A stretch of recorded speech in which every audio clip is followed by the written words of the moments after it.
Hi, you're watching Hindustan Times, and we're wishing all our viewers a very happy 73rd Republic Day. On this occasion, we are joined by the former Chief of Integrated Defense Staff, Lieutenant General Satish Dua, who incidentally was also the Corps Commander in Srinagar during Indian Army's surgical strikes post the Uri attack in 2016. Welcome to the show, sir. This has been a very important year as far as strides in India's defense preparedness is concerned. What can we expect showcased at the Republic Day celebrations at the parade? Look, Aditi, during the last couple of years, but last 1 year in particular, we've taken some very path-breaking strides as far as our defense preparedness is concerned.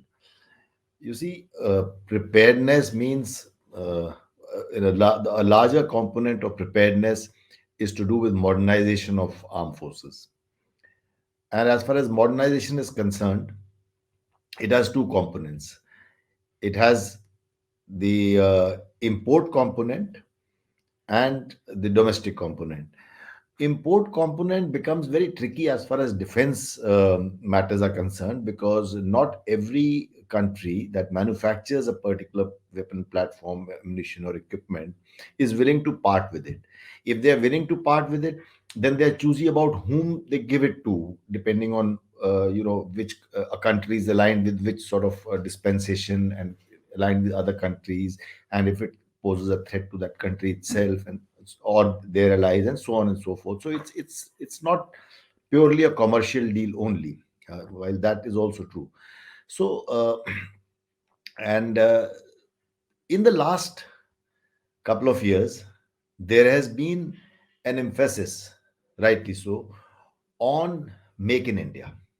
Now, while Make in India has been the focus of the government for some time, but uh, getting an Atmanirbharta in the defense field is very important.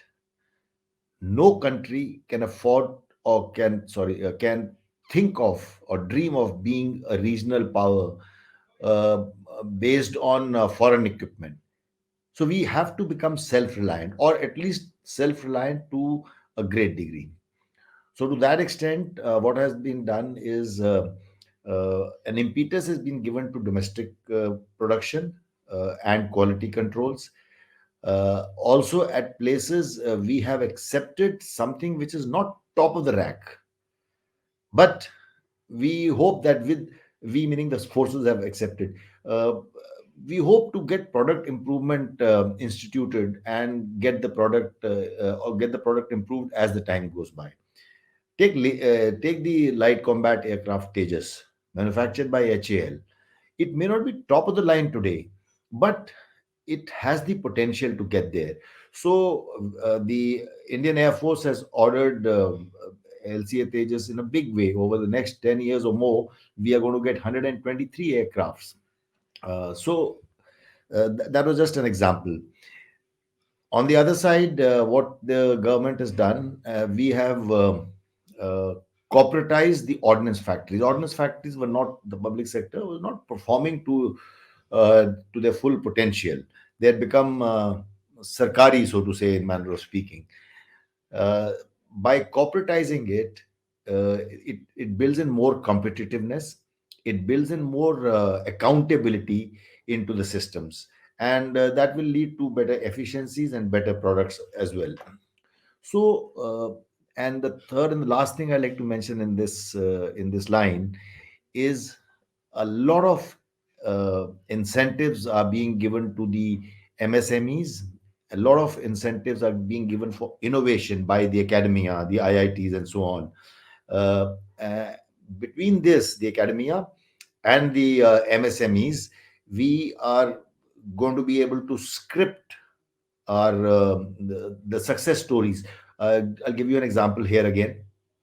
Last year, not this year, uh, last to last year, rather, 2 years ago, in the Army Day parade, drone swarm was showcased as to how they can operate, and a a war scenario was painted, and how the drones operated there, and how they got the better of it.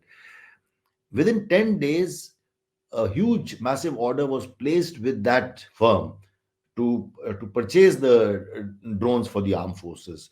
So, and this year also, I'm told there's a huge drones form of 1,000 odd drones that is likely to be showcased. So, what I'm trying to say is, with such steps and more, I'm just taking the broad things in position or being rolled out.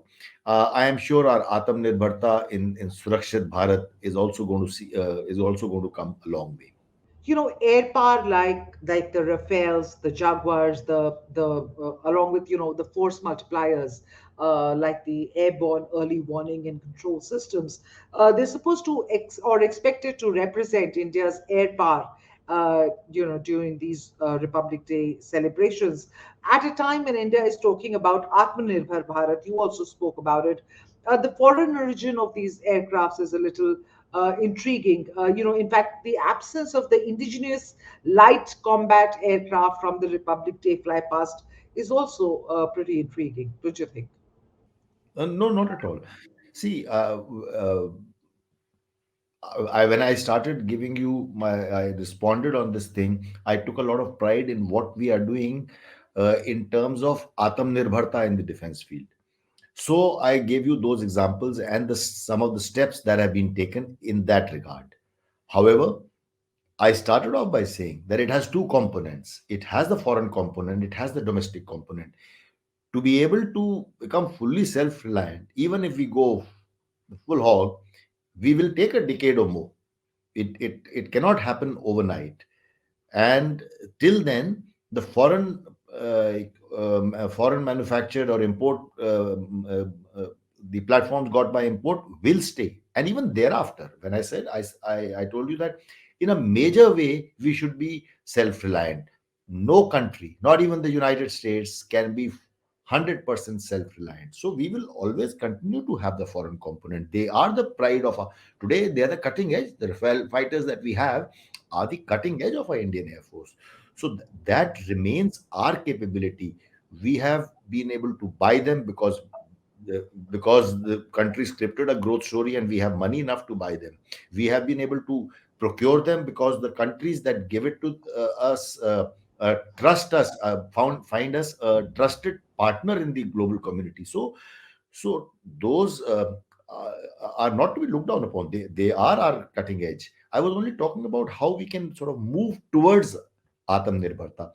If LCA Tejas is not figuring, I mean, they have figured in so many air shows. Today, we are trying to showcase what is the best we have in this field. So, if Rafale fighters and Mirages are best, then we are going to feature those. Shifting focus now, let's talk about the Chief of Army Staff, General Naravane's address on Army Day earlier this month. He talked about an operational shift in the India's military preparedness from being Pakistan oriented to China oriented. Now, how far have the defense services been able to effectuate this operational shift? We are absolutely on the right track. We need to shift our operational focus as is already sort of started off. It has started off a couple of years ago. Though the army chief articulated it in the Army Day parade in specifically in so many words now, but it has been said and expressed often by the leadership. Now, why do we need to shift the focus? We have two adversaries, two main on our borders, and with both, that is China and Pakistan, we have unresolved borders. We have the LOC with Pakistan and we have the LAC, line of actual control, with China. Pakistan is not a match to India in conventional terms.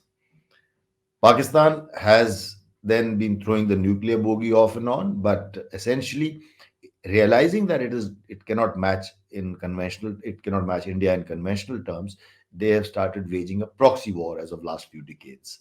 So that low burner effort continues by sending in terrorists, carrying out terrorist attack, violence, spreading sabotage and violence, information warfare, and those sort of things do continue.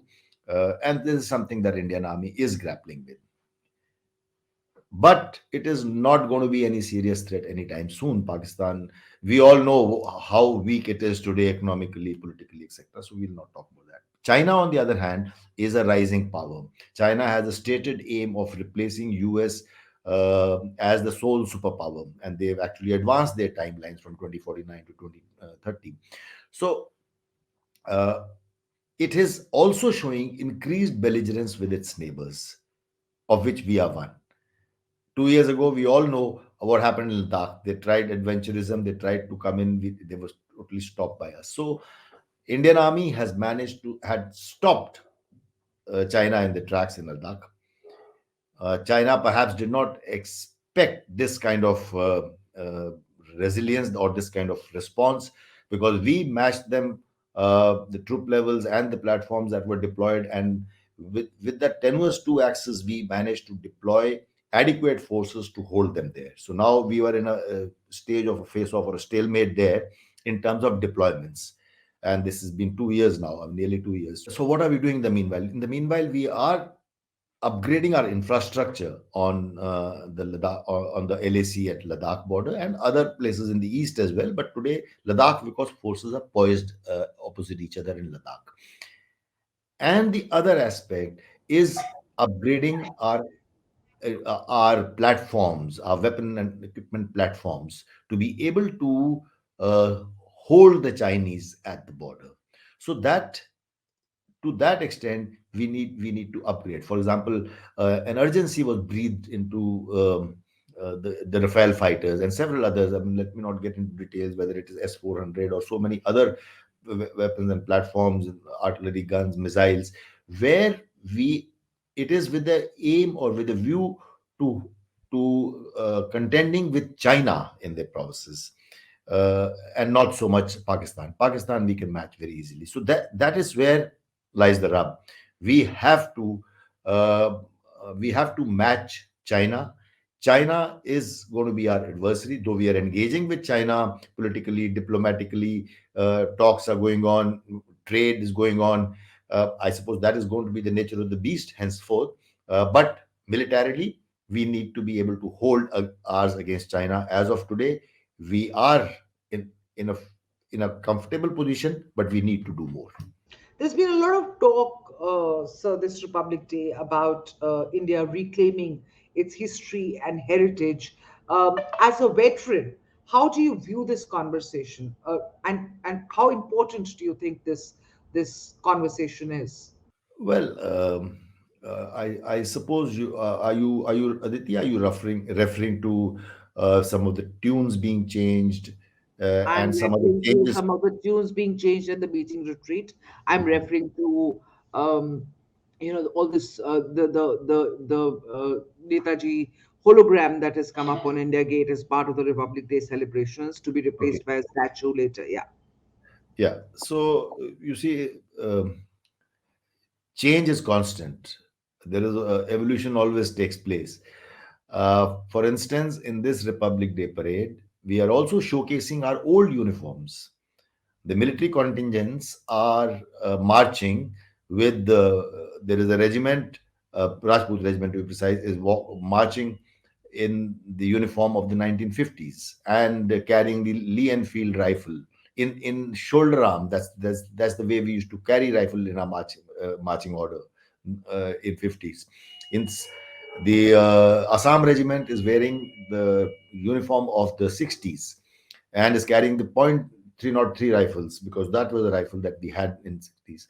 And my own regiment, Jammu and Kashmir Light Infantry Regiment, is wearing the uniform of the 70s, carrying 7.62 mm SLR rifle, because that was the weapon that was our mainstay then.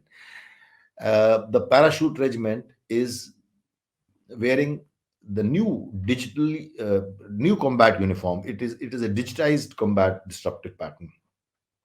So we are showcasing the old, and we are also showcasing what is going to be new in matter of uniforms at this point. So change, evolution is constant, and so it must be in military realm as well. Talking about now, you mentioned Subhash Chandra Bose, the statue of Netaji Subhash Chandra Bose being installed as a part of the Republic Day celebrations. Yes, I mean, we've read that, we've seen that on the television. I No one, cutting across party lines, cutting across religions, languages, no one can deny the sterling contribution made by Netaji Subhash Chandra Bose and the Hind Fauj towards the independence struggle of attaining independence, India attaining independence. So, uh, if at a central place his statues, there are statues of Subhash Chandra Bose at many places, there are statues of many leaders at many places, giving him a prominent centrality at the India Gate complex, to my mind, is a very befitting tribute to such a hero. As to other changes, some tunes being changed, well, ever since India got independence, ever since the British left, overall, over a period of time, if you notice, we during the British times, we did not have a single Hindi tune or Bollywood tune or any such tune being used anywhere. But over a period of time, we have uh, introduced our regimental marches. We have introduced several other regional popular tunes in our march past, in various marches, in various parades. And so this time, the lot of controversy that I hear being generated is on, and I suppose you're also referring to that, is "Abide with Me" is being replaced by "Ae Mere Watan Ke Logo."